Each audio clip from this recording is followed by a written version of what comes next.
He didn't want much, just shelter from the cold. But when the little German shepherd pup cried out for help, what came wasn't kindness, it was a trap, poisoned, left to die in the snow. No one heard him cry, except one man, broken by grief, hiding from the world. And one dog, Solace, old and loyal, who never stopped believing in second chances. What they found that night wasn't just a wounded puppy. It was a secret buried deep in the forest, and a message, left by a woman long gone. The storm had passed, but its presence still lingered. Frost clung to the windows of the modest two-story brick house, and a white hush had settled over the outskirts of Rivershade. Caleb Thorne stepped outside, his breath visible in the brittle air, boots crunching through a layer of fresh snow that reached past his ankles. He wore an olive-green military parka, frayed at the cuffs, and a knitted cap pulled low over his graying temples. His posture was upright, but there was a weariness in the way his shoulders curled slightly inward, as if carrying an invisible burden. Beside him walked Solace, a mature golden retriever with a thick coat the color of honey in twilight. 8 years old, Solace moved with the grace of a creature accustomed to purpose. His gait was calm, measured, but his eyes never stopped scanning, ears twitching at the faintest crack of ice or distant rustle. Once a therapy dog in war zones, Solace had helped Caleb treat wounded soldiers, children, even dying animals. That was before Eleanor's death.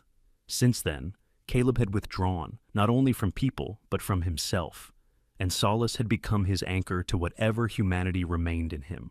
Caleb trudged alongside the dog in silence, following a familiar trail at the edge of the forest. A dull ache pulsed in his chest, not from the cold, but from memory. Eleanor, his wife, had loved walking this trail. She was a lean woman with the build of a runner, tall, lithe, always in motion. Her hair had been the color of wet maple bark, usually pulled into a ponytail beneath a wool cap. She had a sharp mind, investigative by nature, which had led her to environmental fieldwork and, ultimately, the questions that may have cost her life. Her death had been ruled an accident, car crash during a storm, but Caleb never believed that. There were things she had told him in whispers before she left that last time, things he couldn't unhear. Solace suddenly stopped. The dog's body went rigid, head turning sharply to the left, ears upright. "What is it?" Caleb muttered, instinctively lowering his voice. Solace let out a low whine and darted off the path, bounding through the powdery snow with surprising urgency for his age. Caleb swore under his breath and followed, lungs burning as he pushed past low branches crusted in ice. They entered a narrow hollow where the snow dipped unnaturally. The stillness here felt different, thicker. Then he heard it, a high-pitched whimper, faint, broken. Caleb's breath caught. Solace was already circling a shallow depression near a cluster of fir trees. Caleb approached, and his stomach twisted. In the middle of the pit, roughly 6 feet across and at least 4 feet deep, lay a small figure curled in on itself. Trembling, panting, half buried in snow, a German shepherd pup, maybe 4 months old, black and tan fur matted with frost. One paw twisted unnaturally. A smear of red laced the ice at its side. White foam gathered at the corners of its mouth.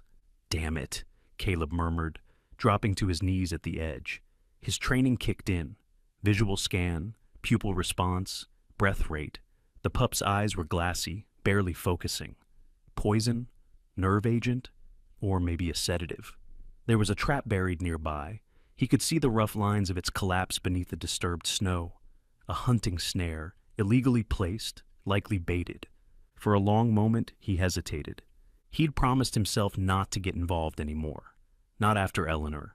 Not after what happened to Maya. But Solace was staring at him, calm, insistent, unwavering.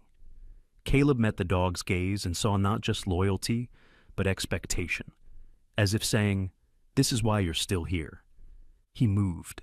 Caleb pulled a climbing rope from his pack, wrapped it around a nearby tree, and lowered himself slowly into the pit. The air was colder here, stale with the scent of blood and rusted metal. The pup growled weakly as he approached, but it was the growl of fear, not aggression. "It's all right," Caleb said gently, crouching beside it. "I've got you." He slid his jacket off and wrapped the shivering body inside, carefully supporting the injured leg. The pup trembled, eyelids fluttering. Caleb climbed back out, heart racing not from exertion, but but from a sense he hadn't felt in years, a sense that something important had just begun. Back home, Caleb laid the pup on a padded mat near the fireplace. Solace hovered close, sniffing the newcomer's fur, then sat nearby like a sentinel. Caleb worked quickly, setting up an IV drip, checking vitals, applying a topical anesthetic. The swelling on the paw was severe but manageable. What concerned him more was the pupil dilation and muscle spasms. He retrieved his old military scanner from a drawer, an outdated but still functional device that read microchips in animals. He passed it slowly over the pup's shoulder blades. The device beeped. A reading appeared. CG09X. Caleb froze. His mouth went dry. CG09X. He hadn't heard that designation in years, not since Eleanor's last field notes, where she mentioned a rumored military-civilian crossover project involving canines trained to detect rare geological materials. She had said it half in jest, calling it Project Ghost Nose, but there had been something in her eyes that night. Worry, excitement, fear.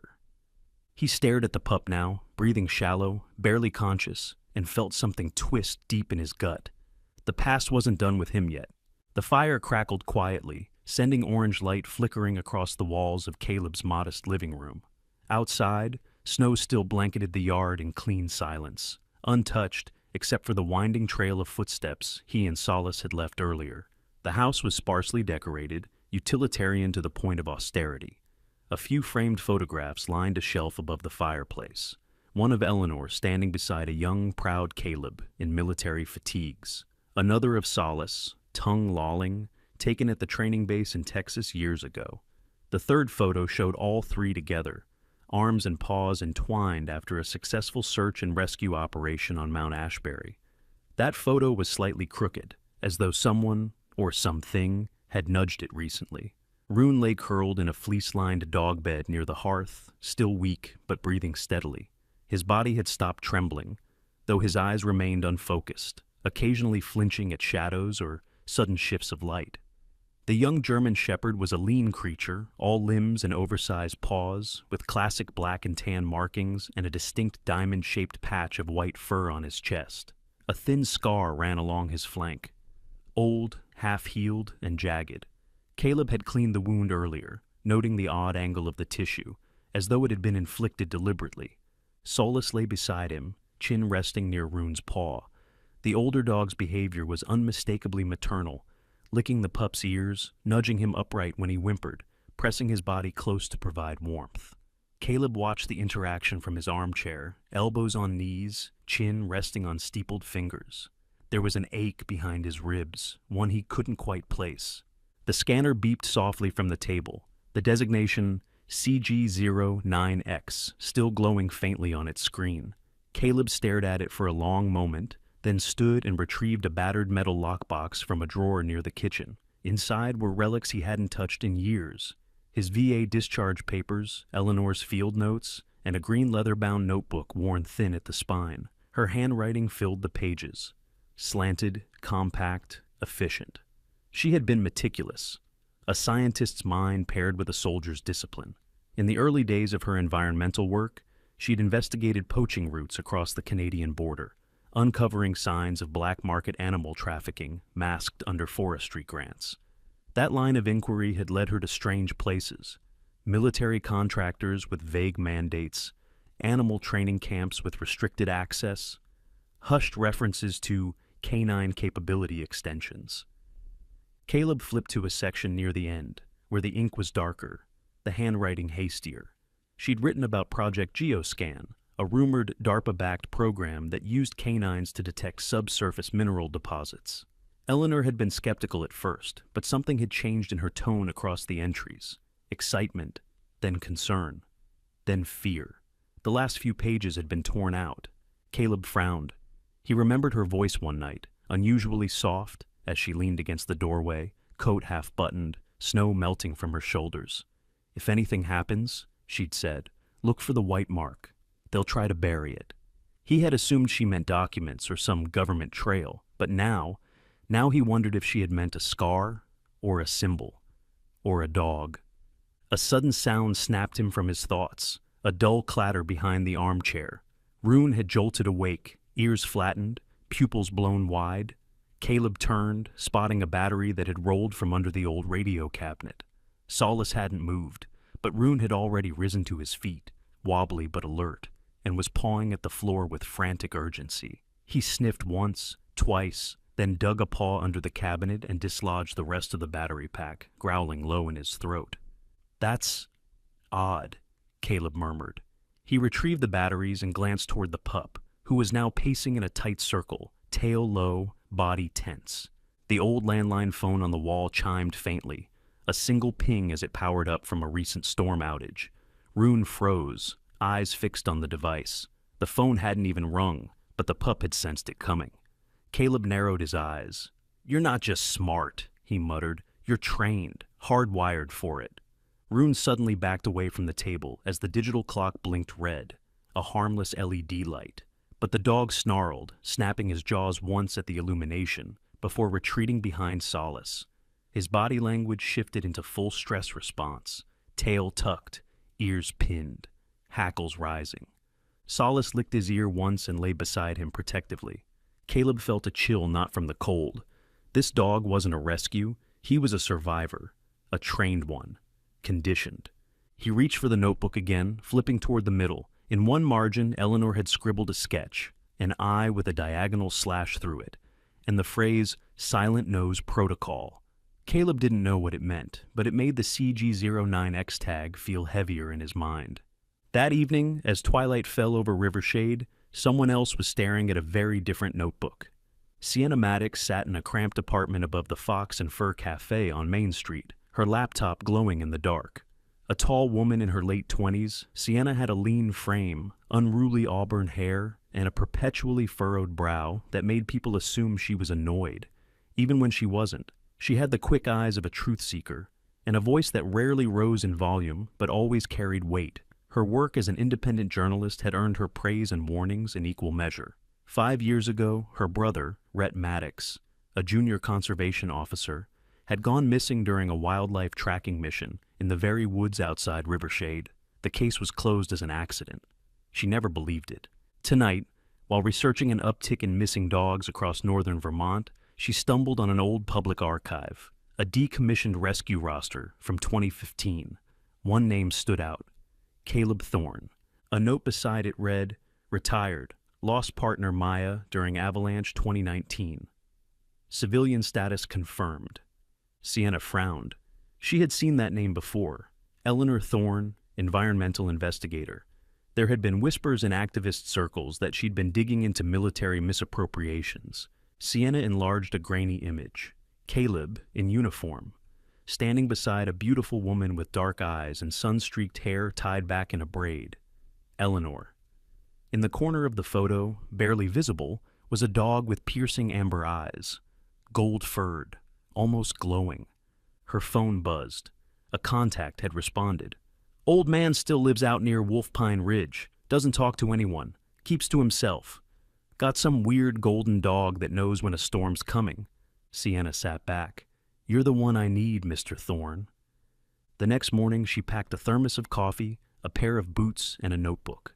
She wasn't sure what she'd find, but every story had a beginning, and hers pointed straight to a man with a haunted past and a dog that still watched the snow like it remembered something it couldn't say. Back at the house, Caleb leaned down to refill Rune's bowl with warmed broth. The pup lapped at it slowly, his tail swishing once, then again. He looked up, eyes clear for the first time since Caleb had pulled him from the snow. Then, without prompting, he walked to the fireplace. He sniffed at the framed photo of Eleanor and licked the glass. Caleb froze. Solace had done the exact same thing, the night after Eleanor's body had been found. No one had trained him to. He'd just known. Caleb's throat tightened. He reached for the frame, but stopped short. On the back of the photo was a faint mark, barely visible, a stamped code, CG09X. He stepped back, a knot forming in his gut. Eleanor had known, and now, so did he. The wind screamed that night, sweeping across the ridgeline like a voice trying to warn of something that could not yet be seen. Caleb stood at the sink, rinsing out a chipped enamel mug, when the kitchen light flickered once, then again. Solace, lying near the back door, raised his head. Ears pricked, muscles tensing like bowstrings. Rune was asleep by the fire, breathing evenly, his small frame curled like a comma in the warmth. Caleb glanced toward the camera monitor tucked on a shelf by the pantry. The feed had gone black. All four corners, front yard, driveway, back fence, side entrance, gone. He dried his hands, heart sinking into the old familiar rhythm of alertness. This wasn't a power issue. It was something deliberate. Solus let out a low growl, more vibration than sound, and stood, staring through the frosted glass of the back door. Caleb moved quickly, grabbing the heavy-duty flashlight from the hook and sliding his service revolver into the waistband of his jeans. He crept across the kitchen, flicked off the interior lights, and cracked the door open just enough to shine the beam into the yard. A shadow moved. Not an animal. Too smooth. Too calculated. The flashlight's beam caught a glimpse of a figure. Average height, dressed in winter tactical gear with a dark cowl pulled over the face. The glint of a metallic object in their hand revealed more than just intent. It was a tranquilizer gun. Silenced. Military grade. Caleb didn't speak, didn't shout. He moved, fast, swinging the door wide as Solus bolted into the snow. The intruder spun and fired. The dart missed, striking a wooden beam with a dull thunk. Rune was awake and barking now, confused and scared. In the chaos, the pup sprinted toward the rear gate, and the figure lunged. There was a tangle of fur and snow, a yelp, and then silence. When Caleb rounded the shed with the flashlight, all he saw was Solus disappearing into the trees, chasing a set of footprints that led north toward the forest. Rune was gone. "Damn it!" Caleb cursed, snatching his winter coat from the hook and slamming the door behind him. He moved quickly, flashlight in one hand, the revolver in the other, following the trail that Solus had carved through the snow. It didn't take long for him to find the first sign. Blood. A small spatter, barely visible, but fresh. Then came the barking. Solus, deep, enraged, protective. Caleb broke into a jog, ignoring the sting of cold air in his lungs, the bite of frost at his ears. The trees closed in, tall and skeletal, branches like claws. The barking grew louder until he saw movement in a small clearing near a ravine. Rune was there, wrapped in a wool blanket on the ground, squirming in a daze. Solus had the attacker cornered against a tree. The man held the tranquilizer gun in one hand, the other raised in a defensive posture. He was young, maybe late 20s, with a narrow build, a narrow face, and eyes that flicked wildly between Solus and Caleb. "Step away from the dog," Caleb growled, leveling the revolver. I wasn't going to hurt him," the man stammered. "Just needed him back." "Back?" Caleb stepped closer. "So you're not alone." The man didn't answer. Solus barked, sharp and commanding. Caleb kicked the tranquilizer gun out of reach and knelt beside Rune. The pup whimpered, blinking slowly, his limbs limp with sedation, but breathing stable. The dart had grazed him. Enough to weaken, not enough to knock him fully unconscious. "You're going to explain everything," Caleb said, "starting with what's in your pack." The man hesitated.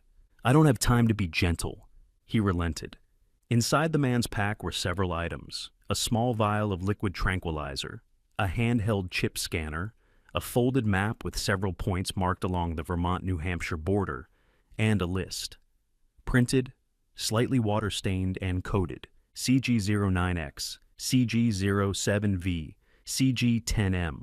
Caleb's blood ran cold. Rune was CG09X, but the other two? "How many of them are there?" Caleb asked. The man swallowed. "At least 6, maybe more. They're scattered, some didn't make it." "Who's organizing this?" "I don't know names," the man whispered. "I just transport. My contact was a vet, a woman. Keeps things off books." Caleb's jaw tightened. "A vet?" The man nodded. By the time Caleb returned to the house, Solus walking proudly at his side, Rune bundled in his arms, the adrenaline had worn off, replaced by fatigue and rising fear. He didn't trust the local authorities. Too many oddities in recent years. But there was one person who might know more. In town, under a different light, another thread of the truth was unraveling. Sienna Maddox moved silently through the darkened veterinary clinic at the corner of Main and Alder. The building was a modest 2-story structure with snow-laden eaves and shuttered windows. Inside, it smelled faintly of antiseptic and pine. She held a mini flashlight between her teeth as she picked the lock to the back office. Dr. Elodie Moreau was the town's senior veterinarian. Late 40s, French-born, always wore crisp white blouses and spoke with precision that masked deeper coldness. She had arrived in Rivershade 3 years ago, shortly after Eleanor Thorne's death. Her clinic had an impeccable reputation, but Sienna had heard things. Dogs transferred to other shelters that were never seen again. Owners denied visitation rights, and recently, an unmarked truck seen parked behind the building after hours. Sienna found the filing cabinet, but it wasn't what caught her eye. It was the device on the desk, a slim metal box with a blinking green light. She scanned the attached tag. Property of Orion Lab Systems, chip conversion device V3, 1, her breath caught. A tool to alter chip data, convert military tracking information into civilian registry, legal erasure. She plugged in her USB and downloaded the files. Most were encrypted, but one folder labeled Exports opened easily. It contained documents listing dog shipments from various addresses across Vermont. Over 3 years, destinations included addresses in Nevada, Germany, and Turkey, all coded CG followed by alphanumerics. Sienna's hand trembled as she yanked the USB and ducked back into the night.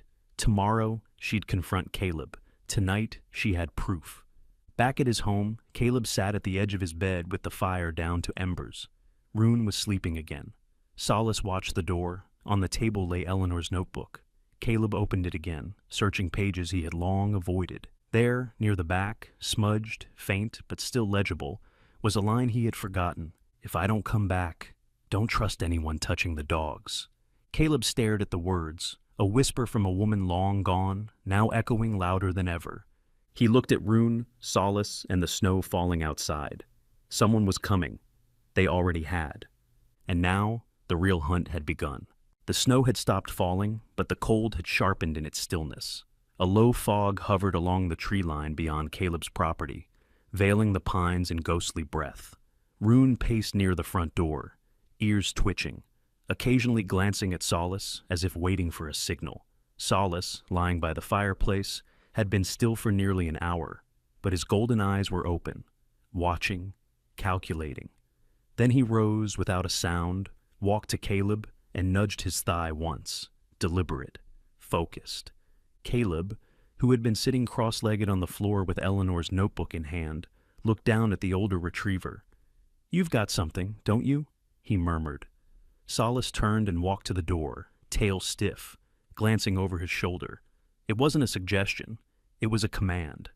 10 minutes later, the trio, Caleb, Rune tucked in a field harness at his side, and Solace leading, moved through the forest, guided only by moonlight and instinct. Behind them trailed Sienna Maddox, bundled in a heavy navy peacoat, scarf tight around her neck, camera slung over her shoulder. She had shown up at Caleb's door only hours earlier, holding the USB drive and the name of Dr. Elodie Moreau like a match about to ignite a long trail of gasoline. Now, she followed without question. There was something in the way Caleb moved through the woods, fluid, measured, never second-guessing a step. And Solace? He was uncanny. The golden retriever stopped every few yards, nose to the ground, then continued deeper into the forest, beyond the old snowmobile paths, into wild territory no local hiker ever dared cross after dark. After nearly an hour, Solace slowed, sniffed, and whined. They arrived at a cluster of pine trees bent unnaturally inward, forming a loose ring around what looked like a rusted metal hatch half buried in snow. Caleb pulled away the frozen branches and revealed the handle, heavy-duty, military-grade, with a keypad long since corroded. With effort, he pried it open, and a foul mix of rust, fuel, and something darker, sweeter, blood, rose into the night. They descended into a narrow corridor lined with concrete. Sienna flipped on her flashlight. The walls were scarred with old claw marks. The air was thick with decay. At the end of the hall was a room lit only by the glow of her beam, a makeshift holding facility, no larger than a shipping container. Dog crates lined the walls, some broken, some locked. One held nothing but a torn harness and a burned collar. Another was soaked in old blood. Caleb moved toward a crate with an old stencil barely visible on the metal panel. Geoscan Unit, CGS. -10. His breath caught. A small tattooed symbol, a stylized compass rose, was scorched onto the inside of the gate, the same symbol Eleanor had once doodled in her notebook's margins, the same she'd once traced across his forearm with her finger on a quiet night as she whispered, "This is where it all leads." Rune growled low. He was staring at a small shelf in the corner where old hard drives were stacked, dusty, battered, forgotten. Caleb grabbed one, pocketed it. Another was marked with tape. Training 09X and M03. Caleb's heart slammed against his ribs. "Maya," he breathed. He plugged the drive into Sienna's laptop then and there, perching it atop an overturned crate. The grainy video flickered to life. In the frame, a metal training enclosure, 2 German shepherds, 1 adult, 1 puppy, on opposite ends. The larger dog barked once, then crawled forward on command, pressing her paw to a button embedded in the wall. The pup mirrored her. "Maya," Caleb whispered again. Her body was leaner, scar across her flank still fresh, but it was unmistakably her. She guided the pup, Rune, through obstacle drills, scent detection, and eventually a simulation involving static explosives and red light pulses. She was teaching him to recognize threats, Caleb said, voice hushed. They weren't training war dogs. They were making sensors. "That's what Eleanor was trying to expose," Sienna replied, her voice brittle with awe. The video ended. But before they could speak again, Solace barked once, short, sharp, warning. Footsteps crunched the snow above. Caleb motioned for silence. He crept up the ladder, pistol drawn. As he reached the top, he found a flashlight already pointed in his face. "Easy, Thorn," came a graveled voice. "You move like I taught you." The light lowered to reveal Officer Beckett, Rivershade's longest-serving patrolman. Mid-60s, grizzled, with a limp from an old rotator cuff injury and a face that rarely smiled. He was tall, barrel-chested, wore a worn sheriff's jacket and a tan beanie pulled low. His breath steamed in the cold. "What are you doing out here?" Caleb asked, stepping out of the hatch. Beckett didn't answer at first. Instead, he handed Caleb a folded piece of paper. On it, in block letters, was a single line. "Don't let it end like Eleanor." Then he looked past Caleb, into the woods. "You think the town's blind," he said. "It's not. I've kept quiet because I didn't have proof. But now, maybe you do." He turned and walked away. Back at Caleb's house later that night, after Sienna had gone to her rented cabin to review the files and Solace and Rune were asleep, Caleb called in a favor. Harris answered on the 3rd ring. "You still up for late-night trouble?" Caleb asked. "Always, especially if it involves you." Harris Langley was a retired K-9 officer who had served with Caleb during their early years in military canine search and rescue. African-American, late 50s, bald with a silver goatee, Harris had a dry sense of humor and a memory that never lost details. He lived in a converted firehouse 2 towns over, now stuffed with old gear, computers, and one very spoiled bulldog named Winston. When Caleb arrived, Harris raised an eyebrow at the drive he handed over. "You're not supposed to have this." "I'm not supposed to have a dog who was trained in classified mineral detection either," Caleb replied. Harris worked fast. As the files loaded, he leaned back, arms crossed.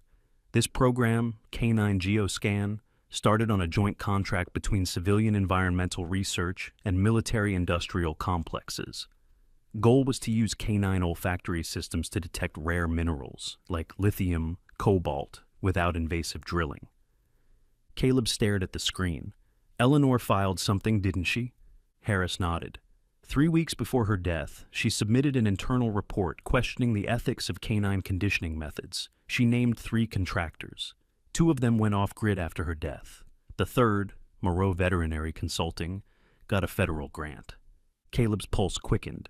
"You think she was silenced?" "I think," Harris said, "you're walking straight into what she died trying to expose." Suddenly the dog stirred. Winston barked from the Bay Area. Solace stood up. Rune growled, a low sound that hadn't come from training but from instinct. Outside, they heard it. Footsteps crunching snow. Someone was approaching the firehouse, and they weren't alone. The fog that descended over Rivershade Forest that night was unlike anything Caleb had seen in years. Thick as wool and cold as guilt, it curled around the trunks of pines and masked even the sharpest flashlight beams. The moon was a faded smear above the canopy. Every step the group took crunched underfoot, yet felt dangerously loud in the dense silence. They had been on the run for nearly 20 minutes, barely keeping ahead of the trackers. 5 men in forest camouflaged tactical gear, armed and accompanied by 2 scent hounds, lean and fierce, likely Belgian Malinois, bred for combat precision. Solace had picked up their scent before anyone else, growling low and herding Caleb and Sienna off the path into the thicker brush. Rune followed close, his smaller paws making barely a sound, ears perked at every broken twig behind them. "They're gaining," Sienna whispered, clutching the side strap of her pack. Her breath fogged the air. Caleb didn't respond. His face was drawn, jaw locked. He knew this kind of pursuit, the way it tightened over you, step by step, like a noose. His eyes scanned for landmarks, but the fog made everything unfamiliar. A sudden snap of metal and hiss of air. Solace yelped and stumbled forward, legs buckling. "No!" Caleb dropped to his knees, catching the dog just before he collapsed. A small tranquilizer dart stuck out of the retriever's side, trembling with each shallow breath. "They've got gas-powered silencers," Caleb muttered, pulling the dart free and flinging it into the brush. Solace whimpered once, then fell still, breathing shallowly. "Leave him, Caleb," Sienna said, her voice pained. "You can't carry—" "No." Caleb scooped the 80-pound dog into his arms with a grunt. "You go ahead if you have to. I don't leave family." Rune barked, sharp and defiant, as if echoing the vow. They ran.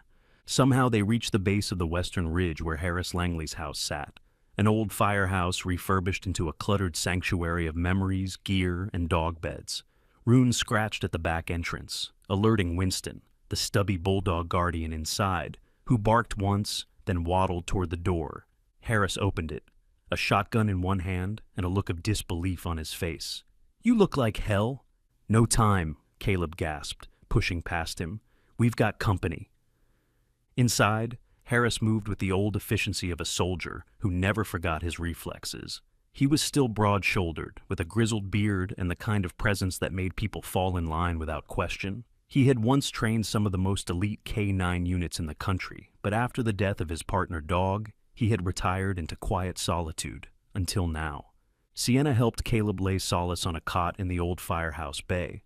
The older dog was barely conscious, lips twitching, teeth occasionally baring at shadows. Harris worked quickly, administering a sedative blocker and a saline IV, then bandaging the injection site. "Rifle-caliber dart." "That's military issue. These aren't poachers," Harris said, shaking his head. "They're contractors." "They're after Rune," Caleb said, "and whatever Eleanor found." Harris looked at the pup, who now lay by Solace's side, guarding him. "This one's got heart. And memory," Caleb added. He knew when they were coming, and he knew which hallway to take at the bunker. Harris handed Caleb a folded waterproof map. "These are old recon shelters, built during the Cold War. Some were repurposed during the K-9 geoscan trials. Most people don't know they exist. But you'll need a place to go soon. They'll torch this place if they know you're here." He wasn't wrong. Just then, Caleb's phone buzzed, a text from Beckett. "Town council to vote next week. Quinn pushing for tourism expansion. Needs forest cleared. You're running out of time. B." Below it, another message. "They got Eleanor's file from the records vault, and they're coming. Beckett." Once a by-the-book cop, he had changed after Eleanor saved his life during a winter raid years ago. Now, perhaps guilt or truth was pulling him toward redemption. Meanwhile, Sienna stepped out to the back lot, dialing her editor. "I've got the footage," she said. "Hard drive, documents, video of the dogs, everything. We need to run the story now." But the response on the other end was hesitant. "Legal complications. The mayor's office has raised concerns," he said. "Maybe hold the piece for a week, until we can verify." "They bought you," Sienna said coldly. "You cowards." She hung up. Her hands shook with fury. Then, turning back toward the house, she saw the satellite uplink device near the shed, one of Caleb's old field transmitters. 5 minutes later, she was live. "This is Sienna Maddox reporting from Rivershade, Vermont," she began, voice low but unshaken. "What you're about to see may change how we look at animal testing, environmental corruption, and the real cost of corporate greed."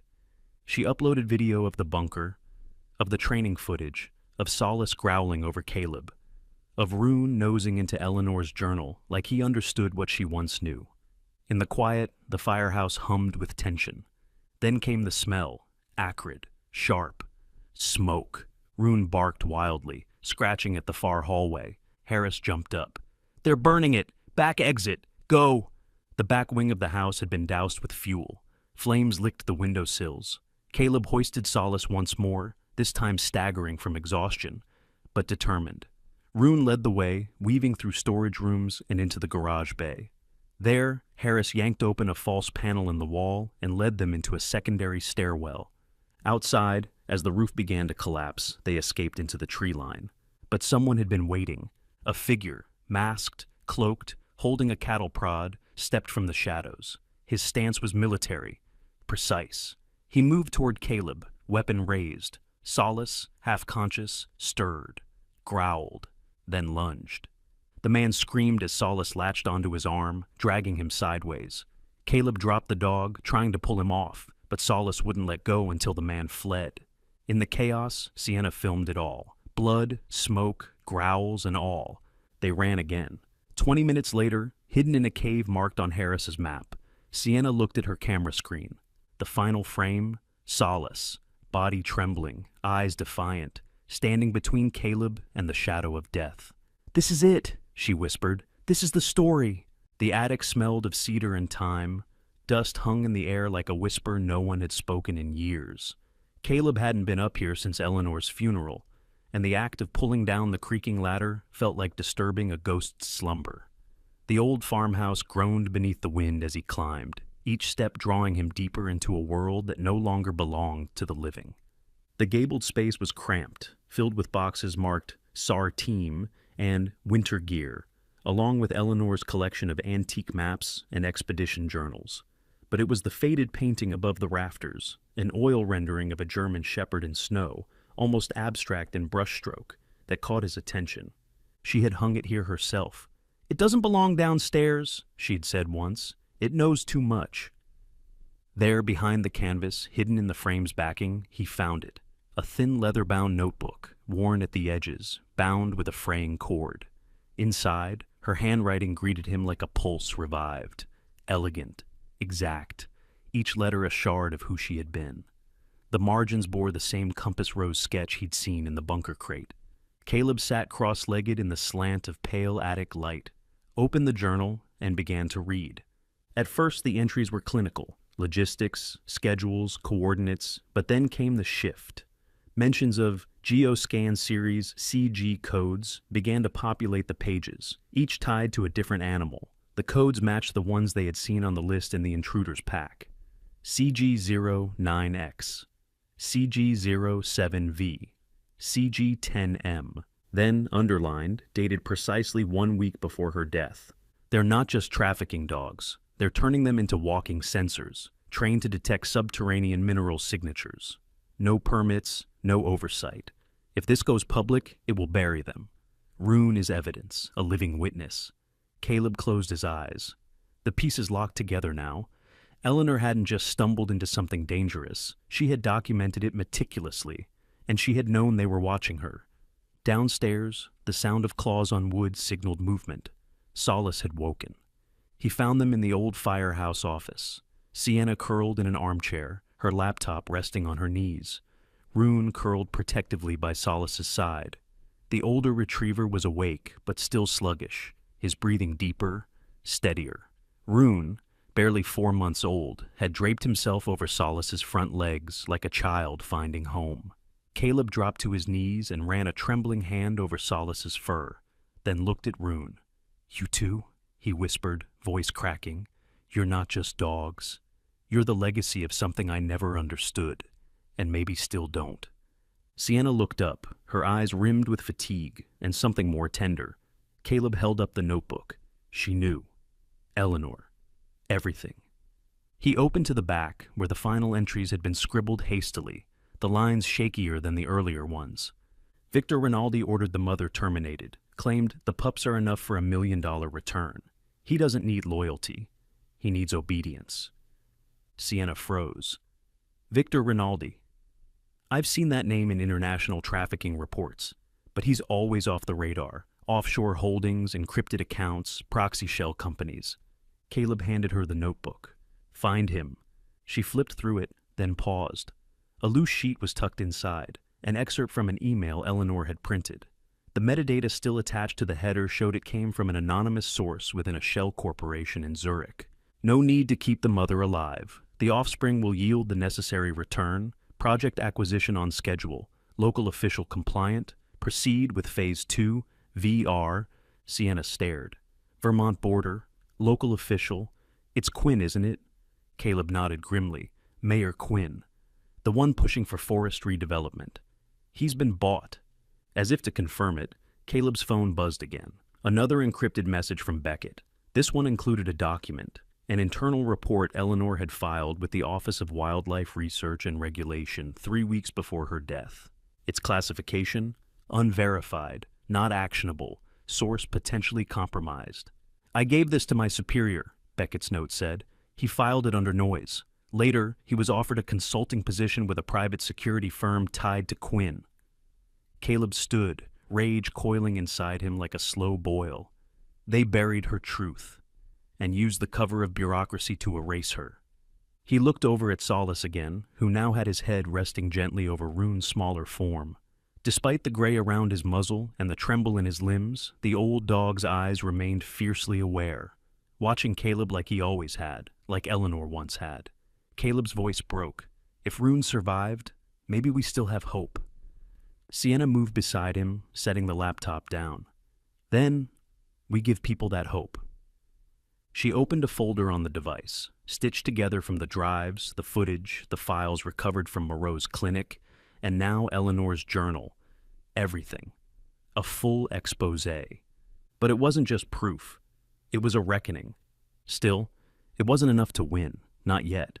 Sienna traced her finger across one page of the notebook, an old geological map Eleanor had marked with ink. Look here. At the edge of the map, near the Vermont-Canadian border, a red circle surrounded a location labeled simply WRA Wildlife Recovery Annex. It had once been a legitimate animal rehabilitation center, but 3 years ago, funding had dried up, and it had been repurposed as a private research facility by Quinn's office. Satellite images now showed new construction, underground extensions, energy signatures, multiple structures beyond public access. Sienna read aloud Eleanor's last handwritten line, buried between pages like a secret meant only for Caleb. If Rune is alive, then they failed to kill all the light. That means we still have a chance, but someone has to make them see it. As the sun began to rise behind the trees, casting long streaks of orange through the smoke-stained windows of the firehouse, Caleb made a decision. We go there, he said. Sienna looked up. To the annex? Caleb nodded. That's where Victor's base is. That's where this ends. The air around the Wildlife Recovery Annex was unnaturally still, as if the forest itself held its breath. Snow clung to the trees in brittle layers, and the sky hung low with the weight of another coming storm. Caleb crouched in the pine undergrowth, eyes fixed on the tall steel and stone structure that loomed ahead. It was far too fortified to be a sanctuary. The fence crowned with motion sensors, the narrow windows too high for viewing animals. They betrayed a purpose far removed from conservation. Beside him, Sienna adjusted the tiny body camera mounted to her coat, her breath visible in short bursts. Her expression was tense, but determined. Behind them, Harris held his old service pistol, jaw clenched. His years had slowed his stride, but not his instincts. And Solace, ever the sentinel, stayed low with ears pricked, flanked by Rune, whose young frame trembled, not from fear, but anticipation. He was old enough now to understand loss, old enough to seek it out. The group moved under the cover of darkness, skirting the south side where shadows pooled thickest. Caleb bypassed the fence alarm using a technique he learned in his military days, reversing the charge with a pulse jammer from Harris's gear. One by one, they slipped into the facility through an old maintenance hatch hidden beneath a false generator. Inside, the temperature dropped sharply. The air smelled sterile and sour, like metal, ammonia, and something decayed. They passed through a corridor where fluorescent lights flickered weakly. The walls were lined with institutional green paint, cracked in places. This wasn't a place of healing. It was a graveyard wearing a mask. The first room they entered was a surgical chamber. Tables with restraints, cabinets of anesthetics, and tags, each labeled with government inventory codes. And on the wall, faded prints of canines, some crossed out with red marker. "Look," Harris whispered. "Empty kennels. Dozens." Down the next hall they found them.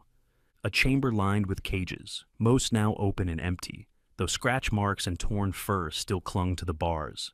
At the end of the room, in a cage that had not been opened in days, lay a body. The dog was still unnaturally thin, black and tan coat dulled by neglect. But even in death, her build was noble.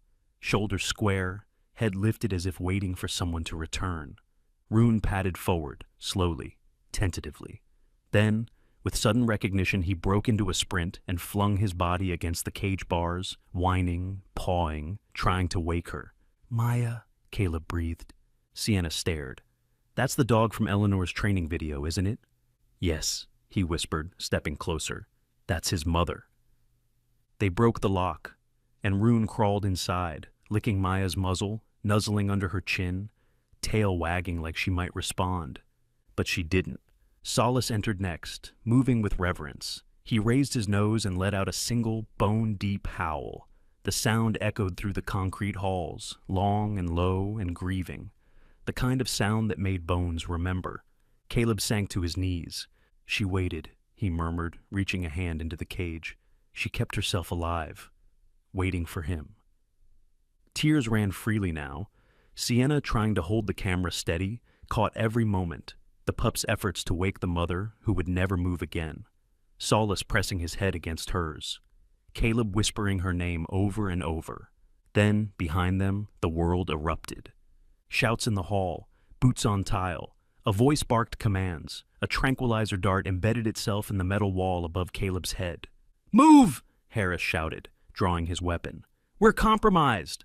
Sienna slammed her hand to her transmitter, activating her live stream feed. "This is Sienna Maddox," she said through clenched teeth. "We are inside the Wildlife Recovery Annex in Rivershade. What you're seeing is real. They are killing military dogs, experimenting, abandoning, erasing, and now they're coming for us."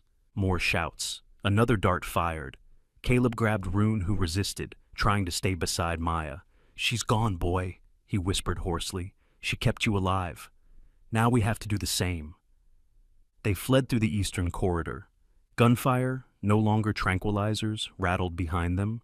Then the first howl cut through the woods, followed by another, and another. Outside the perimeter fence, in the white mist that rolled in with the snow, shapes began to emerge. Gray, brown, black. Lean bodies, eyes bright, breath fogging in unison. Wolves. Caleb stopped dead. "I know them." Harris turned, eyes wide. "Those are your rescues?" Caleb nodded. "I raised them when I was still practicing, released them years ago." Solace limped forward. Somehow his presence was enough. The lead wolf, a pale-furred alpha with a half-missing ear, nuzzled him once, then turned and ran. The others followed. And Solace, without hesitation, led the charge. The wolves burst into the clearing like shadows made flesh, colliding with the guards stationed around the facility. Chaos unfolded. Men shouting, wolves snarling, gunfire cracking through the trees. "Go now!" Harris bellowed. They ran through the breach the wolves created, Sienna filming all of it, broadcasting to an audience that, within minutes, numbered over 30,000. Hashtags began to trend. #SaveRune, #Justice for Maya, #Shutdown Rivershade. They reached the trailhead by the old ranger's outpost. The forest opened to the ridge path, snow trampled by the movement of man and beast. Then came the sound, low and rising. Not a howl, not a gunshot, but an engine. Lights cut through the trees. A black SUV screeched to a halt. Then another. Then came the voice. Calm, clear, authoritative. "This is Agent Quinn of the Federal Bureau. Stand down." Caleb froze. "Quinn?" Sienna whispered. "The mayor?" "No," Caleb corrected. "Her niece. I remember the name now. She's Bureau." A woman stepped into view, tall, broad-shouldered, with salt and pepper hair tied in a braid beneath her jacket hood. She carried herself with the weight of someone who had waited for justice a long time. She held a radio in one hand. "We've seen the live stream. We're here now, and we won't let Eleanor or Maya have died in vain." Behind her, more vehicles appeared. Agents with medical gear and field packs moved in formation.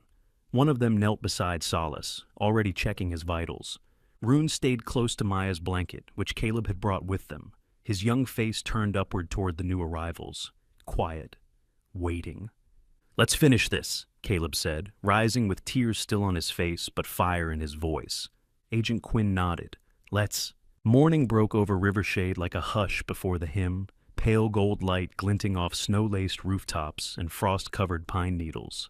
The town square, once known for its sleepy charm and silent winters, now buzzed with voices from every corner of the country. Black SUVs lined the roads, satellite dishes rotated skyward, and camera crews wrapped in parkas and scarves adjusted their lenses, eyes trained on the podium erected outside the old town hall. Caleb Thorne stood just beyond the crowd, hands tucked deep into the pockets of his wool coat. Beside him sat Solace, his golden coat brushed and dignified, the gray around his muzzle a quiet testament to all he had endured. Rune stood alert beside him, now wearing a sleek harness bearing the insignia of the newly ratified National Canine Protection and Recovery Unit. He had grown stronger in the weeks following the rescue, his posture more confident, his eyes older than his age. The aftermath of the raid on the Wildlife Recovery Annex had swept across the nation like wildfire. Video footage from Sienna's live stream had garnered over 12 million views within 72 hours. Hashtags like #JusticeForMaya, #BlackRidgeTruth, and #OneDogOneLight trended globally. Activists flooded the inboxes of federal agencies, and within days, the Department of the Interior had deployed full investigation teams to Vermont.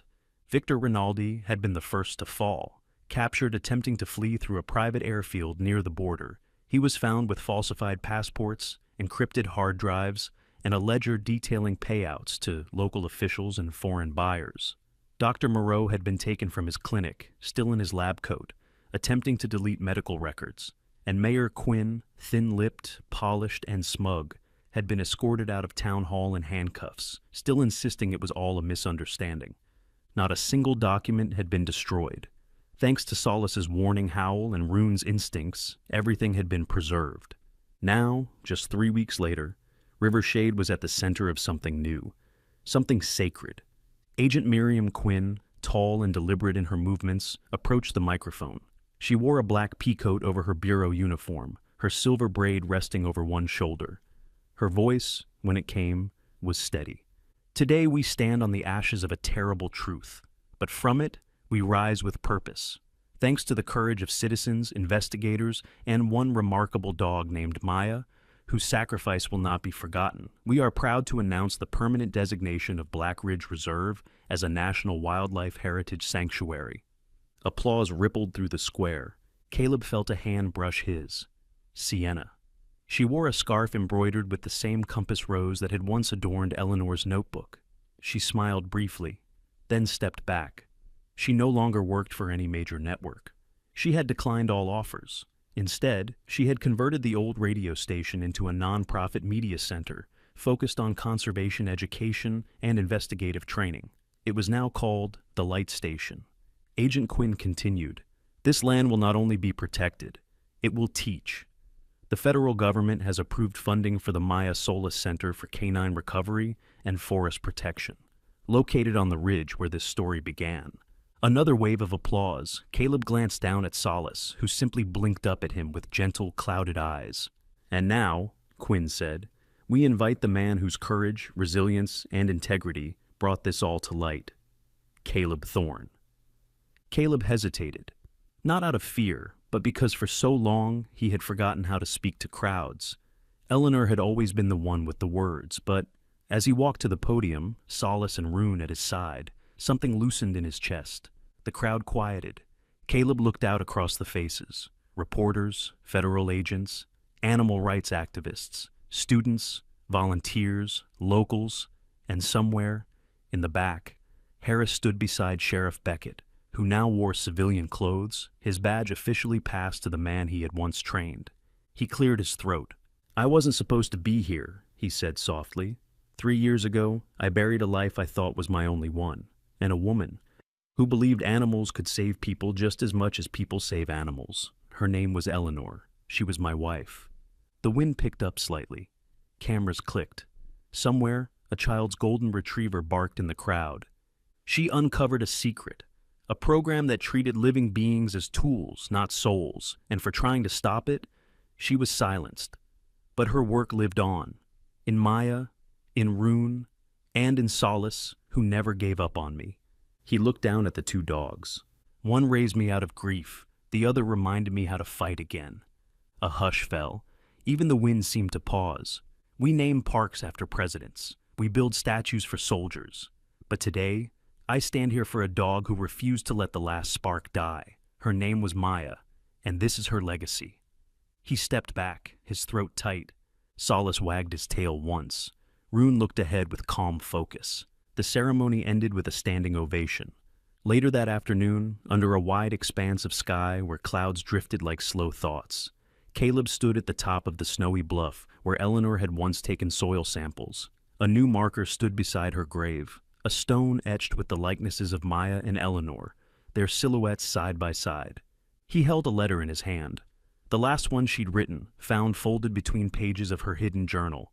It was stained, its ink faded in places, but her handwriting remained as delicate as snowflakes.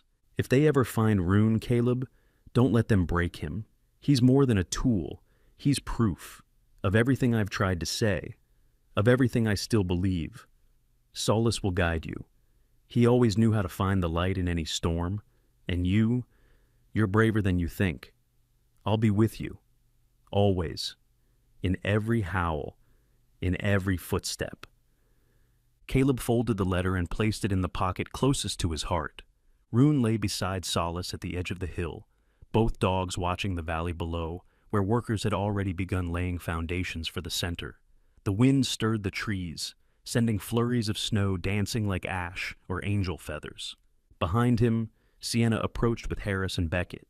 "You sure you don't want to give this one more headline?" Caleb asked her. She smiled. "Some stories, they don't belong to the world. They belong to the ones who lived them." They stood in silence for a while. Then, as the sun dipped below the horizon, casting gold and crimson light across the white ridge, Caleb whispered, "There are roads that vanish, but they leave footprints of courage, and there are souls, even in four-legged forms, who lead us back to the light." And together they stood watching as day gave way to stars, and the silence of winter wrapped the land like a promise kept. In a world that often feels dark, loud, and lost, we sometimes forget that God's miracles don't always arrive in thunderclaps or parted skies. Sometimes they come quietly, in the shape of a loyal dog lying beside a grave, in the cry of a frightened pup longing to be held, in the silent strength of someone who chooses to fight for good, even when no one's watching.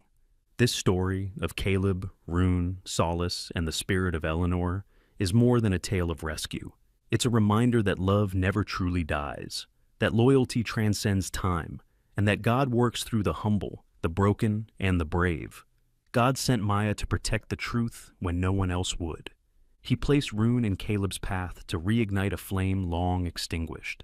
He let Solace guide them all through the storm, never asking for anything in return. Maybe today you're waiting for a sign. Maybe you feel forgotten, tired, alone. But hear this. God hasn't left you. He's still writing your story. Maybe he's sending your own Rune or Solace your way right now. Maybe this story itself is the nudge you've been needing. To trust again, to hope again, to believe again. If this story moved you, let it move others too. Drop a comment below. Share a memory of a beloved pet, or tell us how God has shown up in your life in quiet, unexpected ways. Share this video with a friend who might be going through a hard time. You never know what light it could spark. Subscribe to this channel for more true stories that blend love, faith, animals, and the hidden miracles in everyday life. And finally, before you go, let's say a prayer together. Dear God, thank you for the quiet messengers you send into our lives, for every dog that brings us comfort, for every soul that walks beside us through the storm. Bless every person reading these words. Bring peace to their hearts, healing to their wounds, and courage to their steps. May they never forget. They are seen, they are loved, and they are never walking alone. Amen? See you in the next story, friend, and until then, may God bless you and keep you.